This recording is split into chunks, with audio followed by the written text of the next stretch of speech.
20절부터 28절까지 말씀입니다. 마태복음 20장 20절부터 28절까지입니다. 교독해서 읽도록 하겠습니다. 그때 세베대의 아들의 어머니가 그 아들들을 데리고 예수께 와서 절하며 무엇을 구하니 예수께서 이르시되 무엇을 원하느냐 이르되 나의 두 아들을 주의 나라에서 하나는 주의 우편에 하나는 주의 좌편에 앉게 명하소서. 예수께서 대답하여 이르시되 너희는 너희가 구하는 것을 알지 못하는도다. 내가 마시려는 잔을 너희가 마실 수 있느냐? 그들이 말하되 할 수 있나이다. 이르시되 너희가 과연 내 잔을 마시려니와 내 좌우편에 앉는 것은 내가 주는 것이 아니라 내 아버지께서 누구를 위하여 예배하셨는지 그들이 얻을 것이니라. 열 제자가 듣고 그 두 형제에 대하여 궁히 여기거늘 예수께서 제자들을 불러다가 이르시되 이방인의 집권자들이 그들을 임의로 주관하고 그 보관들이 그들에게 권세를 부리는 줄을 너희가 알니오라. 너희 중에는 그렇지 않아야 하나니 너희 중에 누구든지 크고자 하는 자는 너희를 섬기는 자가 되고 너희 중에 누구든지 그들이 되고자 하는 자는 너희의 종이 되어야 하리라. 다시 읽겠습니다. 인자가 한 것은 섬김을 받아야 하는 게 아니라 도리어 섬기려 하고 자기 목숨을 많은 사람의 대성물로 주려 함이니라. 아멘. 오늘 말씀의 제목은 인자는 섬기러 왔노라입니다. 아멘. 인간을 이해하는 데 있어서 가장 중요한 것은 그 인간의 기본 본능을 아는 것입니다. 우리가 어떤 인간관계를 맺고 있다고 하더라도 상대방의 기본 욕망을 알고 있다면 그를 이해하는 데 많은 도움이 될 것입니다. 인간의 기본 욕망은 보편적인 그런 공통성이 있습니다. 비록 말의 표현은 다르지만 그 속에 가진 욕망은 마찬가지고 또 그의 생각도 다르게 설명될 수 있지만은 그 내면의 깊은 곳에 소원도 마찬가지입니다. 인간의 기본 욕망을 여러 가지로 이야기들을 하는데요. 세 가지로 크게 간추려서 보면 대략 세 가지로 간추려 보면 첫째가 생존 본능입니다. 살고 싶은 마음이죠. 오래 살고 싶은 생존 본능을 모두가 가지고 있습니다. 그런데 가끔 사업을 실패한다든지 아니면 어려운 일을 만나가지고 죽고 싶다고 이야기하는 분들이 있죠. 이 말은 진짜 죽고 싶어서 죽고 싶다고 하는 것이 아니고 살고 싶다라는 그 말보다 더 살고 싶은 역설적인 마음의 표현입니다. 결국은 살고 싶은 것이죠. 이 살고 싶다는 마음이 때로는 먹고 싶은 마음으로 바뀌기도 합니다. 그리고 혹은 소유욕으로 바뀌기도 합니다. 어쨌든 살아남고자 하는 것입니다. 두 번째는 평등해지고자 하는 본능이 있습니다. 누가 집을 사면 나도 사고 싶고 그리고 누가 차를 타면 나도 타고 싶고 다른 사람이 가지고 있으면 나도 갖고 싶어집니다. 그래서 다른 사람이 사촌이 땅을 사면 배가 아프다는 말이 있죠. 예, 내가 못 살 바에는 다른 사람도 못 살아야 하고 내가 할 수 없는 일을 다른 사람이 하고 있으면 그것이 불편하고 또 질투가 나는 것입니다. 이렇게 평등하고자 하는 마음 그리고 같아지고자 하는 마음 같기를 바라는 마음은 인간의 기본 본능입니다. 이것을 소속력이라고도 말을 합니다. 어딘가 끼고 싶어하는 마음이죠. 그래서 젊은 사람들끼리 모여가지고 무엇을 하려고 나이 많은 사람을 이렇게 돌려놓으면 섭섭해하는 것입니다. 마찬가지로 나이 많은 사람들이 또 무엇을 하려고 젊은 사람들을 이렇게 돌려놓으면 불평을 하는 것입니다. 그래서 사람은 어딘가에 동참하고 싶고 같아지고 싶고 끼고 싶은 그런 본능을 가지고 있습니다. 세 번째는 정치적인 본능이 있습니다. 이것은 무엇이 되고자 하는 마음입니다. 무엇인가 지배하고 싶어 하는 그런 마음입니다. 하나님께서 인간을 창조하셨을 때에 만물을 다스리라고 그렇게 말씀을 하셨습니다. 영토든 무엇이든 내 마음대로 지배하고 싶고 다스리고 싶은 본능이 우리 인간들에게 있습니다. 이것은 굉장히 소중한 것입니다. 무엇인가 되고 싶어 하는 마음, 그리고 다스리고 싶어 하는 마음, 그리고 보이고자 하는 마음, 이런 마음들을 또한 종교적 본능이라고도 말을 합니다. 이것은 첫째가 되고 싶은 마음이고, 그리고 지배하고 싶은 인간의 정치적 본능을 말하는 것입니다. 그래서 가정에 가면 제일 어른이다 그래가지고 아버지를 가장이라고 부르죠.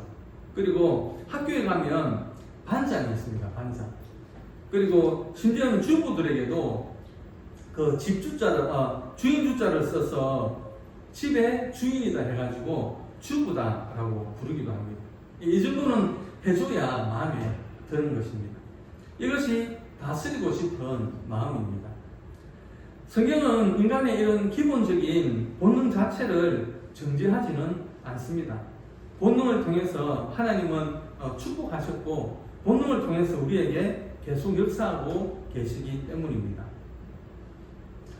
먹고 싶은 욕망이 없는데 먹을 것이 무슨 복이 되겠습니까? 갖고 싶은 소유욕이 없는데 물질이 무슨 복이 되겠습니까? 하지만 하나님은 분명히 우리의 떡반죽 그릇을 축복하셨고 포도주 틀에 복을 허락해 주셨습니다. 너를 높여주리라, 네 날이 장구하리라. 이런 축복들 전부가 인간들의 그런 기본 본능에 적중하는 말씀들입니다. 그래서 첫째가 되고 싶은 욕망을 버리지 마십시오. 그리고 소유욕도 버리지 마십시오. 평등코자 하는 그 인권적인 욕망도 있어야 합니다. 단지 이것을 어떻게 제한하고 어떻게 다스리며 어떻게 승화시켜 나가느냐 하는 것은 우리가 말씀과 기도를 통해서 풀어야 할 숙제들입니다. 오늘 본문에 보면은 한 어머니가 이 같은 욕망을 가지고 예수님 앞에 나와가지고 자기의 소원을 아뢰고 있습니다. 자기 자식 잘 되기를 바라는 마음은 모든 부모의 마음이겠죠. 어떻게 보면 우리 한국의 어머니의 마음과도 비슷하다고 할 수 있을 것입니다. 이 여인에게 두 아들이 있었는데요. 야고보와 요한이죠. 예수님의 제자들입니다. 그런데 이 여인은 자기 아들 둘이 예수님의 제자라는 것만으로는 만족을 못하고 제자가 될 바에는 수제자가 되어야 한다, 그런 생각을 가지고 있었던 것 같습니다. 야고보와 요한은 12명 그 제자들 중에서도 베드로와 함께 예수님의 특별한 사랑을 받은 제자들입니다. 그래서 예수님께서 이 베드로, 야고보, 요한을 데리고 변화산에도 올라가셨지 않습니까? 그런데도 이 여인은 그것으로 만족을 하지 못하고 수제자인 그 베드로를 밀어내고 자기 아들들이 한 명은 예수님의 오른편에, 한 명은 예수님의 왼편을 차지하기를 원했습니다. 그래서 지금 이 어머니가 예수님에게 일종의 이제 청탁을 하기 위해서 지금 예수님에게 온 것입니다. 예수님, 우리 아들 하나는 예수님의 오른편에 앉게 하시고 하나는 왼편에 앉게 해주십시오. 이렇게 이야기를 하죠. 어떻게 보면 이 어머니의 소원도 이해할 만은 합니다. 어느 어머님인들 이런 마음이 없겠습니까? 그러나 인간의 욕망은 끝이 없는 법입니다. 예수님의 제자가 된 것으로 만족을 하고, 그리고 그의 나라에 참여하는 것으로 만족할 수 있어야 하는데, 꼭 예수님의 오른편 자리, 그리고 왼편 자리를 차지하고 싶다는 그런 소원을 가지고 있었습니다. 그런데 예수님이 이 어머니의 그 욕망에 대해서 책망하지를 않습니다. 그리고 그 욕망을 버리라고 꾸짖지도 않습니다. 다만 그 전에 생각해야 할 것이 있다라고 말씀을 하셨습니다. 예수님은 먼저 네가 구하는 것을 네가 모르고 있다 하시면서 예수님의 좌우편에 앉겠다는 것이 무엇을 의미하는지 아느냐라고 묻습니다. 예수님은 지금 십자가를 지기 위해서 예루살렘으로 올라가는 중입니다. 이렇게 비장한 걸음을 걷고 있는 예수님에게 이런 고안된 꿈을 말하고 있으니 진짜로 네가 구하는 바를 알고 있느냐라고 물으시는 것이지요. 여러분은 지금 기도하고 있는 것이 무엇인지를 알고 있습니까? 무엇을 구하고 있습니까? 주님께서 만약에 나에게 나타나셔가지고 솔로몬에게 이야기를 하셨던 것처럼 내가 내게 무엇을 줄까? 한 가지만 내게 구하라 라고 한다면 여러분은 무엇을 구하시겠습니까? 예수님께서 두 번째로 묻습니다. 내가 마시려는 잔을 너도 마시겠느냐? 요한복음 18장에 보면 아버지께서 내게 주신 잔을 내가 마시지 않겠느냐라고 말씀하셨습니다. 이 잔은 우리가 잘 알다시피 십자가입니다. 나는 십자가를 통해서 부활의 영광을 바라고 만왕의 왕이 되겠는데 너는 내 우편과 좌편에 앉기를 원하면서 내가 마시고자 하는 그 잔을 너도 마시겠느냐? 즉 너도 십자가를 지겠느냐? 라고 묻고 계시는 것입니다. 우리가 바라는 소원이 있다면 그 소원에 합당한 과정이 있습니다. 그리고 노력이 있어야 되겠죠. 그 길로 향하는 노력이 있어야 할 것입니다. 지불해야 되는 엄청난 대가가 있다는 말입니다. 무엇든지 거저되는 것은 없습니다. 하나님의 뜻을 준행함에 있어서 지름길은 없다는 말입니다. 그만한 수고와 과정이 반드시 있어야 된다라는 것입니다. 만약에 중요한 졸업장을 거저 준다면 그것을 그냥 덥석 이렇게 받을 수가 있겠습니까?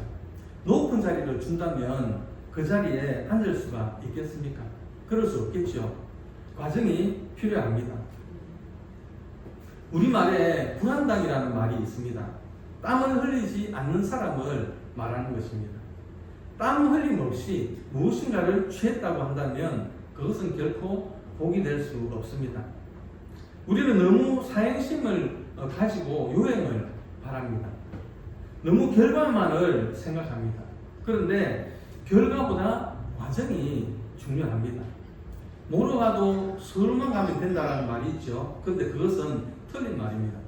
서울은 못 가도 시간이 걸려도 바로 가야 하는 것입니다. 바른 길을 통해 가고 결과에 대해서는 하나님께서 하실 일입니다. 우리는 바른 목적으로 바른 과정을 따라서 가다가 어디서 쓰러지든지 그 다음 일은 하나님께서 하실 것입니다. 결과가 방법을 정당화하는 그것은 공산주의 슬로건입니다. 결과가 중요한 것이 아니고 방법이 중요한 것이며 과정이 중요한 것입니다. 히브리 사람들은 자기 자녀들에게 일을 가르치지 않는 것을 도적질을 가르치는 것과 같다라고 말을 합니다. 왜냐하면 벌어서 먹는 법을 가르치지 않으면 얻어먹어야 되고 얻어먹는 것은 남의 것을 먹는 것이 되고 그것은 도둑질하는 것과 같다라는 것이죠. 빌립보서 1장 29절에 보면 이런 말씀이 있습니다. 그리스도를 위하여 너에게 은혜를 주신 것은 다만 그를 믿을 뿐 아니라 또한 그를 위하여 고난도 받게 하려 하심이라 그랬습니다. 로마서 8장 17절에도 이런 말씀이 있습니다. 자녀이면 또한 상속자 곧 하나님의 상속자요 그리스도와 함께 상속자니 우리가 그와 함께 영광을 받기 위하여 고난도 함께 받아야 할 것이니라 라고 했습니다. 고난은 함께 하지 않고 영광만 받겠다고 하는 그것은 불안당의 마음입니다. 우리는 축복이 그저 떨어지는 것처럼 생각하기 쉽지만 축복은 그저 떨어지는 것이 아닙니다.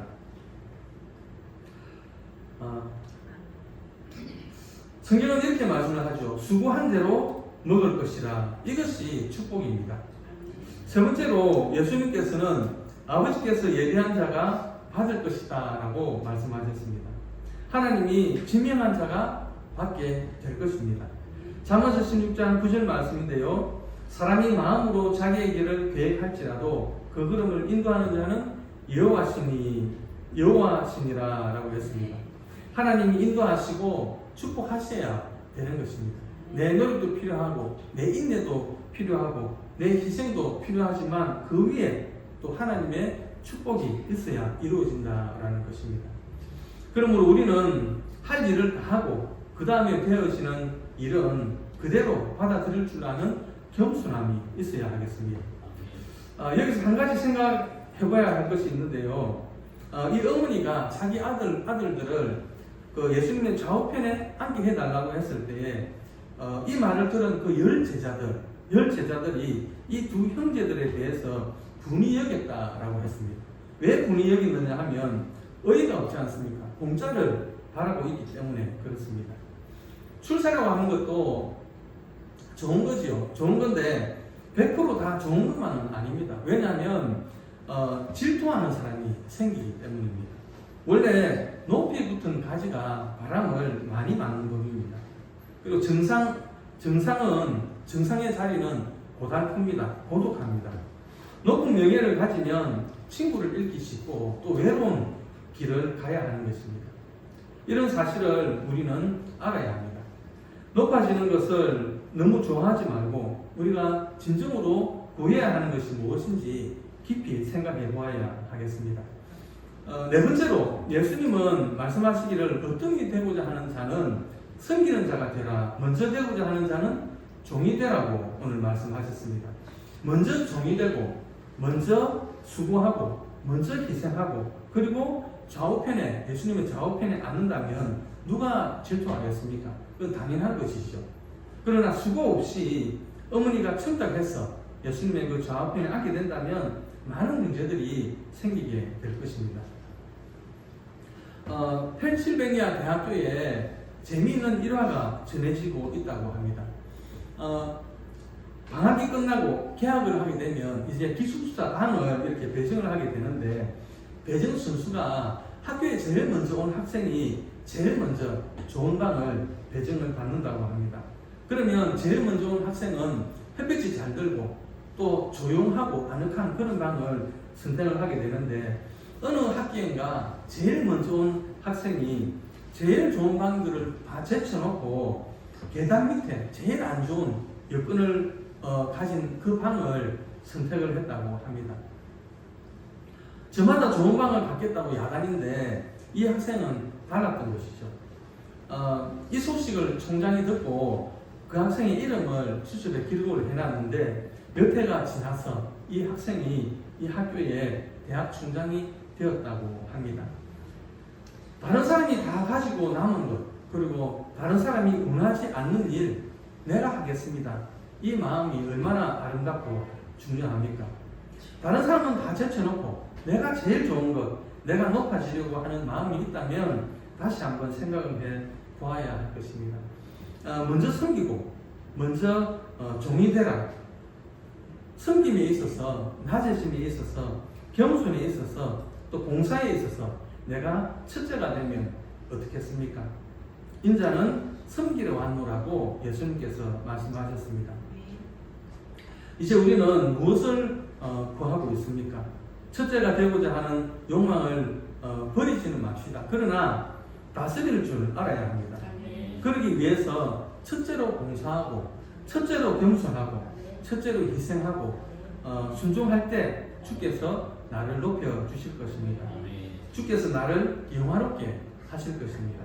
오늘 본문 말씀인데요. 28절 말씀 같이 한번 보겠습니다. 인자가 온 것은 섬김을 받으려 함이 아니라 도리어 섬기려 하고 자기 목숨을 많은 사람의 대속물로 주려 함이니라. 이 말씀이 우리 주사랑교회 모든 권속들의 고백이 되시기를 주님의 이름으로 축원드립니다. 아멘.